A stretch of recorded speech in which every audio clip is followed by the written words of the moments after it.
This is something. This is something.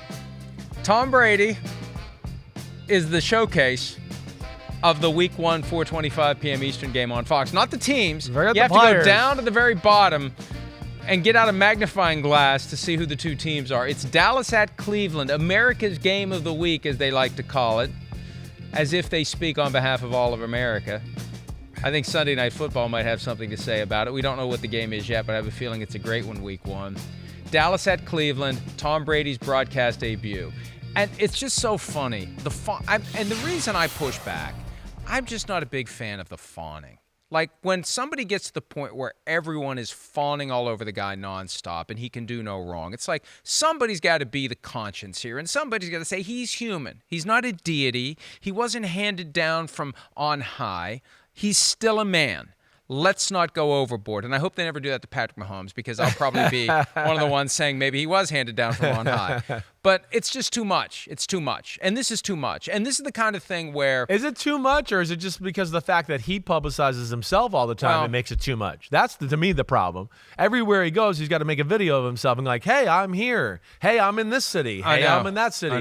Hey, I'm with this person. And I think that's where, like, again, that came up at the gathering last night, too. People are like, wow, I mean, I didn't know Tom Brady was so like this and into himself this way. He's really insecure. So he's really... I don't know what it is. Tom, you're really insecure. This isn't a roast thing. This isn't a joke. He's just really insecure. So that proves he is human.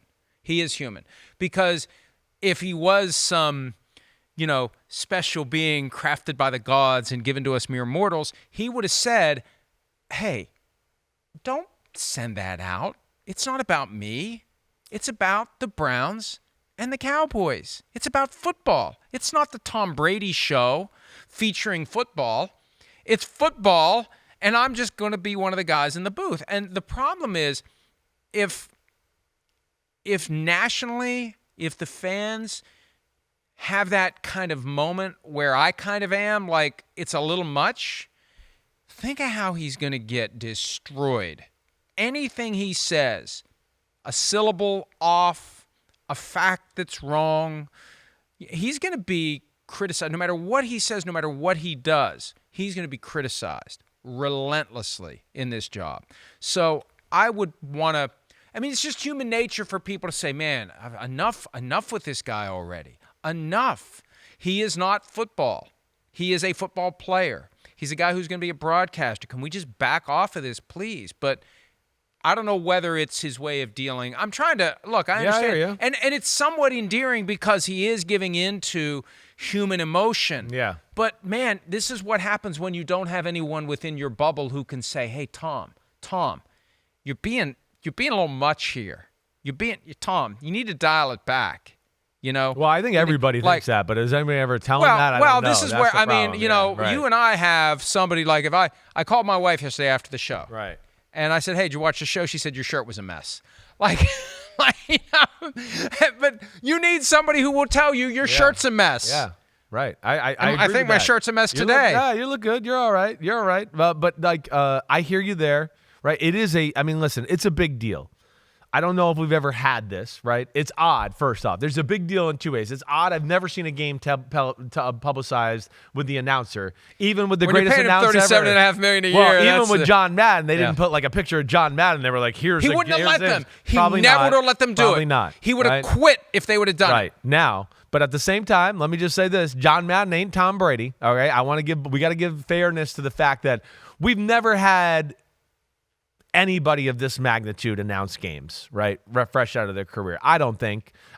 Terry Bradshaw going to the studio in the early 80s. He was horrible. He did. Montana did the studio stuff at him. It wasn't great. It wasn't for him. He was horrible. Right. So it wasn't for him. Bill Walsh was horrible. He wasn't great either. There's a chance Tom's going to be horrible. Well, maybe. We'll see. And people tell me, he's working really hard. I don't care how hard you work. You're either good at it or you're not. Yeah. I'm going to bet he's good at it. You can't. I'm going to bet he's good at it. That would be my bet. I don't know Tom that well, but I've been around him enough in my life to know the personality, the knowledge of the game, and his ability to talk and hold the room. I do think it's real. We'll see. You're right. But it is odd nonetheless that, Fox is doing that, they're doing that, but at the same time, this is the greatest quarterback of all time. Now behind the mic, we haven't seen him really fail at anything, and everybody's interested to see how this goes. And he's been one that, his doesn't say much usually. So that's where we're all looking at it too. His biggest controversy is Deflategate through his career, right? And so he's never been one to kind of spout off or say anything crazy. And I think everybody's a little bit like, is he going to keep it real in these games and really tell us what's going on? Or is he going to worry about the relationship he has with some coach or something like that? Remember that press conference he gave when Deflategate first hit the fan, just a couple of days after they beat the Colts in the AFC Championship, and we knew this had all come to light. He seemed rattled.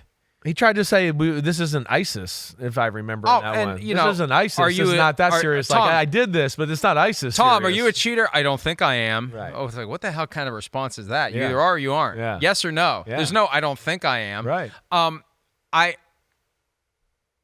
You've done games. You've got 20 seconds to make your point. Yeah. You've got people talking in your ear. Yep, it's different. This is a life. And look, hey, maybe he'll be great at it. Maybe he'll work. He's working really hard. He practiced last year. But is there anyone telling him, Tom, here's where you need to improve? See, that's the thing. You need that person who is willing to say the hard thing to you. And as you become larger than life, the pool of people who are able to tell you what needs to be said shrinks. That's what he needs around him. Tom, do you really, 2 years ago, hey, we got this thing going on with Netflix where they want to do a series of roasts. They're going to call it the greatest roast of all time. And they're going to start with me, and then they're going to move it on to other. Well, Tom, who's after you? Who else is going to do this? And Tom, you understand what a roast is? Here, let's watch some roasts. Do you really want this? Now, I know it's been successful, but I don't know how. I don't think it's been successful for him in his personal life. Definitely I think he's gone through some things the last 9 or 10 days. No doubt. And as a result of the roast. A lot of the public think it's very self-serving. I think that would be the other thing too. It's all adding up to this, and I'm just being real here, Tom. I mean, if no one around you is going to do it, hi, Tom. Well, then I don't care. People are going to get sick of him. Because I know that part of me that is still human, and there is part of me that's still human down there somewhere. Right. They found it with the probe last week. They went the wrong way. They found it in the wrong end. But it's like enough with Tom Brady. Enough. That's the risk you run when you overexpose yourself. I think you should be careful. You run the risk where people are going to say enough, and that's what he's walking right into. And there's no one around him saying, Tom, you better be careful because you're not far away from the mass audience saying enough of this guy already. That's my concern. I don't disagree with you there. I think there is that sentiment out there, definitely, right? And maybe he'll learn that lesson after this Netflix thing. We'll see where it goes. But yeah, we're going to be watching. It's Tom Brady in front of the mic, having to dissect games, having to criticize players, all of that. We all want to see it. I'm going to guess he's going to be successful. I do think he's going to be good at that. I think he's got a much better personality than people realize. He does know the game. I think he'll be pretty honest with himself. Will he be critical? Will he be critical? Will he say, that guy stinks? No, will he say? No, I think he'll be very, maybe let you know he didn't love the guy, but he's going to have a way of saying it that's kind of like a soft landing. Will he resist the temptation to say, I, me, we? That's the big concern. That's where Walsh and Montana, in my recollection, went off the rails. It was too much I, me, we. Right. This is how we did it. This is how I did it. Nobody cares anymore. They care about the game they're watching. Although maybe they do. I don't know. I think he'll do this the right way. I don't know anything that the guy has never done that he doesn't work at, and I would imagine he is working at it, and he's going to put his best foot forward. Well, I mean, he could work at being a brain surgeon too. That doesn't mean he's going to be good. I know, but this is closer to his wheelhouse. It is talking ball. I know that. I'm with you. But I will say, I'm totally with you in just chill out a little, and we'll see you early September every Sunday with like the biggest audience ever. That should be enough attention. I'm with you there, and I don't think I'm alone. I had a New England Patriots fan last night who's psycho that that I'm not going to throw his name, and he was like, Brady's exhausting right now. And I think there's a lot of people that feel that way. Yeah. All right, and it's only going to get worse if they don't back off, and somebody needs to say, Tom, you need to back off. Hi, it's Mike Florio. Thanks for watching PFT on YouTube. Hit subscribe for the latest news and analysis from Pro Football Talk.